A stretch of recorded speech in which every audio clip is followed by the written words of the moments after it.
Good morning. 11th class अपन previous class में human आई के बारे में डिस्कस कर रहे थे। मैंने आपको बताया कि जो ह्यूमन आई है उसके अंदर 3 लेयर्स होती हैं। बाहर की जो वॉल है, ह्यूमन आई की जो वॉल है उसमें 3 फाइब्रस कॉर्ड की लेयर होती है। तो आउटर लेयर को स्क्लेरा कहते हैं जो कि डेंस कनेक्टिव टिश्यू की बनी होती है।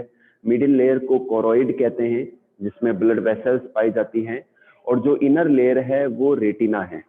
तो रेटिना के अंदर भी 4 लेयर्स होती हैं। इसके अलावा रेटिना के अंदर पिगमेंट्स होते हैं जो लाइट को सेंस करते हैं। जो रेटिना लेयर है वहां पर इमेज का फॉर्मेशन होता है, रेटिना के ऊपर इमेज का फॉर्मेशन होता है, और रेटिना के ऊपर इन्वर्टेड यानी कि उल्टी इमेज बनती है, स्मॉल इमेज बनती है। लेकिन जो उसका इम्पल्स जाता है उससे हमें जो एकदम क्या कहते हैं स्ट्रेट इमेज नजर आती है। ठीक है बेटा।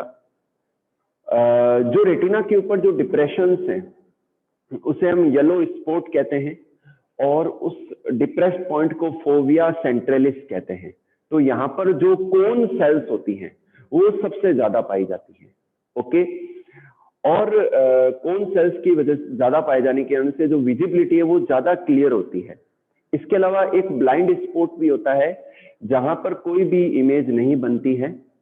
ठीक है। तो इसीलिए उसे हम क्या कहते हैं, ब्लाइंड स्पॉट कहते हैं। लेकिन वहां पर कुछ ऐसी ब्लड वेसल्स और कुछ नर्व्स होती हैं जो इंपल्सेस को ऑप्टिक नर्व तक ले जाने का काम करती हैं। ह्यूमन आई के अंदर जो आइरिस है और जो सिलियरी मसल्स हैं वो कॉन्ट्रैक्ट होती है, रिलैक्स होती है। इससे क्या होता है कि जो प्यूपिल है उसका साइज कम और ज्यादा होता है। तो जब कभी भी हम ब्राइट लाइट से अंधेरे कमरे में जाते हैं या कम लाइट वाले कमरे में जाते हैं तो हमें एक बार कुछ नहीं दिखता है, क्योंकि ब्राइट लाइट में क्या प्यूपिल का साइज या डायमीटर कम हो जाता है। तो जैसे ही हम कम रोशनी वाले, कम लाइट वाले रूम में जाते हैं तो प्यूपिल का साइज कम होने की वजह से हमें एक बार कुछ नहीं दिखता, लेकिन धीरे धीरे प्यूपिल का साइज इंक्रीज होता है और ज्यादा लाइट अंदर जाती है और हमें विजिबिलिटी आ जाती है। ठीक है ना। तो प्यूपिल को के डायमीटर को कम या ज्यादा करने के लिए किसका रोल है यहाँ पर, आइरिस का और सिलियरी मसल्स का। ठीक है। कॉर्निया में और लेंस के अंदर ब्लड वेसल्स की सप्लाई नहीं होती, ब्लड की सप्लाई नहीं होती, कॉर्निया में भी और लेंस में भी। ठीक है। अच्छा, एक चीज और, जो फोकल लेंथ होती है, जब भी हम किसी इमेज किसी स्ट्रक्चर को देखते हैं तो जो फोकल लेंथ है वो एडजस्ट की जाती है। तो जो मसल्स हैं वो कुछ ऐसे एडजस्टमेंट करती है, अकोमोडेशन करती है, जिससे मान लो दूर है, अगर मान लो कोई ऑब्जेक्ट है वो दूर है, कोई वस्तु है जो दूर है, तो लेंस नॉर्मल रहता है और जो रेज है लेंस से होते हुए जाती है और रेटिना पर गिरती है। ठीक है ना। लेकिन अगर कोई ऑब्जेक्ट पास में है तो फिर लेंस जो है थोड़ा थिक हो जाता है, कॉन्वेक्सिटी बढ़ जाती है लेंस की। ठीक है ना। और फोकल लेंथ एडजस्ट होके जो रेज हैं, लाइट रेज हैं, वो रेटिना पर जाके गिरती है और रेटिना के ऊपर इमेज का फॉर्मेशन होता है। इसके अलावा बच्चों रोड्स एंड कोन सेल पाई जाती है। कोन सेल्स जो होती है लाइट के अंदर दिन के समय ज्यादा एक्टिव रहती है। उनके अंदर कुछ पिगमेंट्स होते हैं जो लाइट को भी सेंस करते हैं और क्लियर विजिबिलिटी देते हैं दिन के टाइम में, है ना, डे टाइम में। जबकि लाइट जो रात के समय, नाइट के समय जो है, रोड्स जो होती है वो अपना रोल प्ले करती हैं। रोड्स के अंदर कुछ पिगमेंट होते हैं जिनका नाम है रोडोप्सिन। क्या नाम है, रोडोप्सिन, जो कि ऑप्सिन और रेटिनल नाम के 2 कंपोनेंट से मिलकर बने। और जो रेटिनल कंपोनेंट होता है उसको बनाने के लिए विटामिन ए यूज आता है। तो रोडोप्सिन के कारण से नाइट के समय भी जो है विजिबिलिटी पॉसिबल होती है रोड सेल्स के कारण से। ठीक है बेटा। तो ये कुछ एक पॉइंट से आई के लिए। आज अपन पहले फटाफट से ह्यूमन ईयर डिस्कस करते हैं, उसकी स्केच बना रहा हूं मैं, आप सब भी साथ साथ में ड्रॉ कीजिए। ठीक है। ह्यूमन ईयर और फिर अंदर कॉकलिया की जो स्ट्रक्चर है वो अपन डिस्कस करेंगे अभी। ठीक है।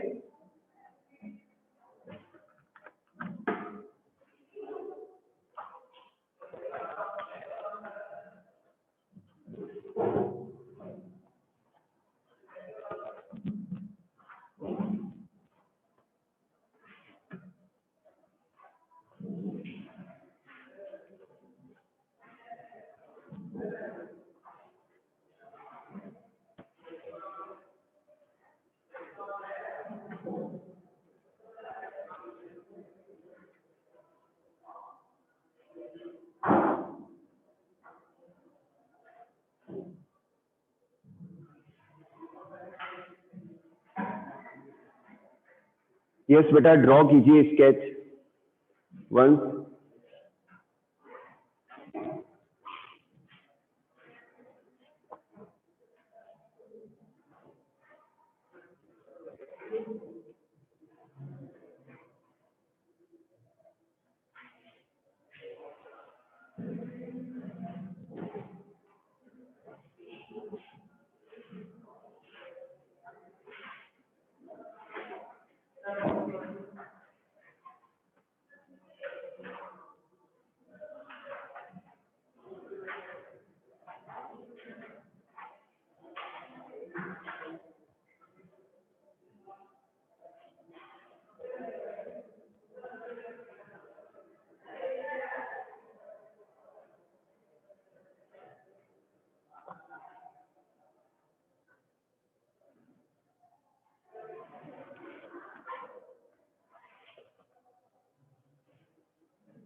हाँ बेटा ध्यान से देखिए, ह्यूमन ईयर भी एक सेंस ऑर्गन है जो हमें ऑडिबल बनाता है, हमें सुनने योग्य बनाता है, हमें कोई भी आवाज है वो सुन के सेंस करवाता है।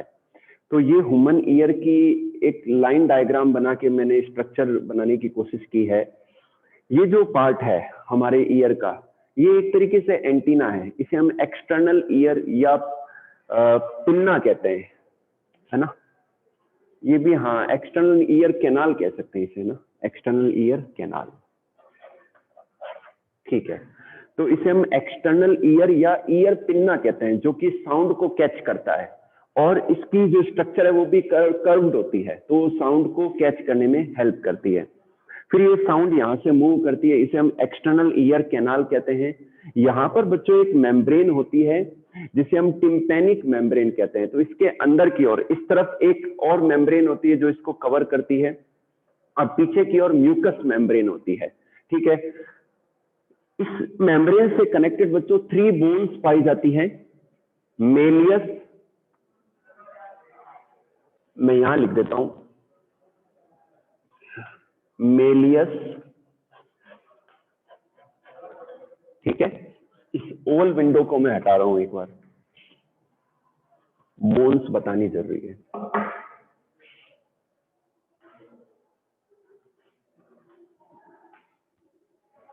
Méliès, incus and steppage.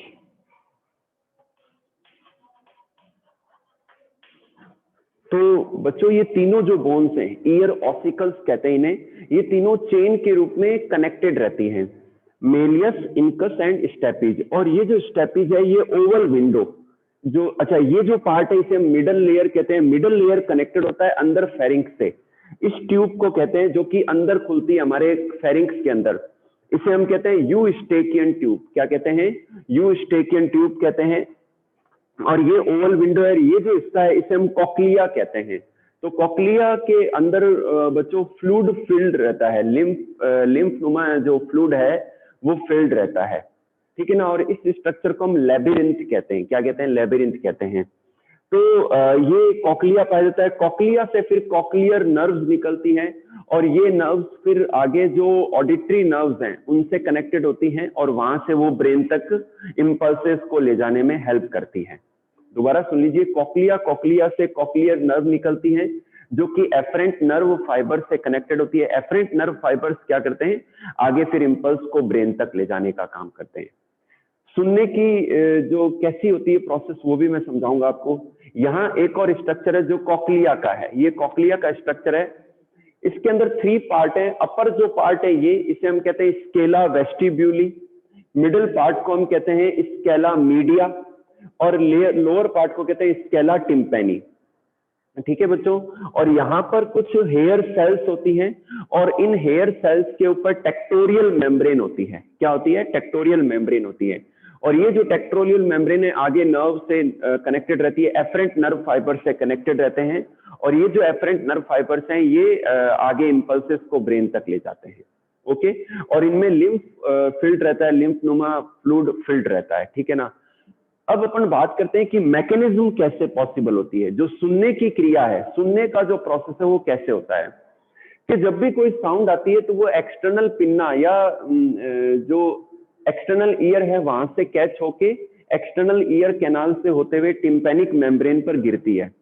तो इससे बच्चों टिम्पैनिक मेम्ब्रेन के अंदर वाइब्रेशंस होते हैं। क्या होते हैं? वाइब्रेशंस होते हैं, और ये वाइब्रेशंस इन बोन्स में जाते हैं, बोन से ओवल विंडो पर जाते हैं, ओवल विंडो से कोक्लिया में जाते हैं, कोक्लिया से जो लिम्फ है उसके अंदर जाते हैं। फिर ये जो स्केला मीडिया के अंदर जो हेयर सेल्स होती है, जो हेयर सेल्स होती है उनके अंदर वो वाइब्रेशंस जाते हैं, और वहां से टेक्टोरियल मेम्ब्रेन के अंदर, टेक्टोरियल मेम्ब्रेन से फिर efferent nerve fibre, efferent nerve fibre से जो इंपल्स हैं वो ब्रेन में जाते हैं, और ब्रेन उसको इंटरप्रेट करता है और हमें साउंड पहचानने में आ जाती है। बताइए समझ में आया नहीं आया? आ गया। तो इस तरीके से बच्चों जो सुनने की मैकेनिज्म है, जो सुनने का प्रोसेस है वो पॉसिबल होता है। ओके,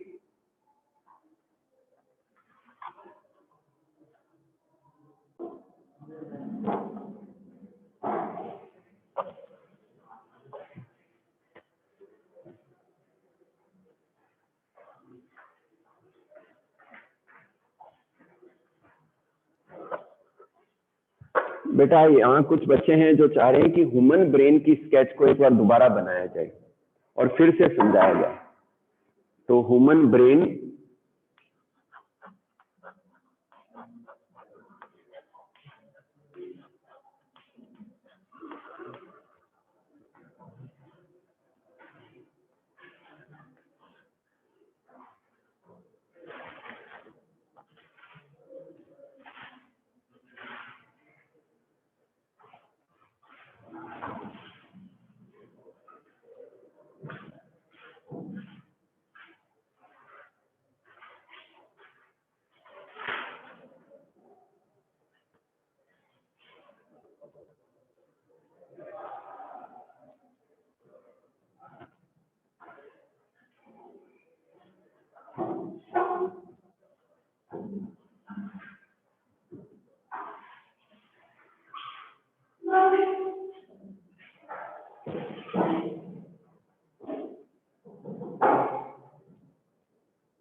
हाँ 11th क्लास, ये ह्यूमन ब्रेन की स्केच है। ह्यूमन ब्रेन का जो वजन है वो 1200 ग्राम से 1400 ग्राम के बीच में होता है।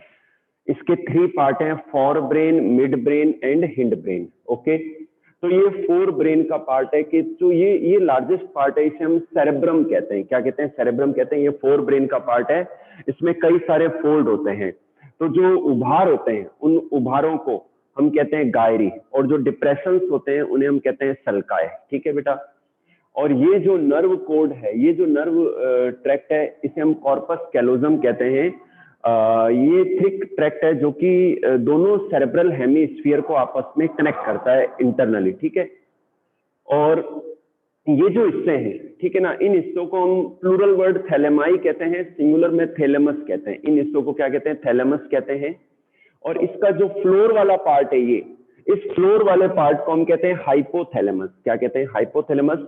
और इनसे एक स्टॉक के द्वारा एक ग्लैंड कनेक्ट रहती है जो पी साइज होती है, इसे हम हाइपोफाइसिस या पिट्यूटरी ग्लैंड कहते हैं। हाइपोफाइसियल ग्लैंड या पिट्यूटरी ग्लैंड कहते हैं। ओके। और ये जो पार्ट है, इस पार्ट को हम कहते हैं मिड ब्रेन। और इसके बैक साइड में ये जो ग्लैंड है, इसे कहते हैं पीनियल ग्लैंड। और यहाँ एक डक्ट है बच्चों, इस डक्ट को कहते हैं ईतर। क्या कहते हैं? ईतर।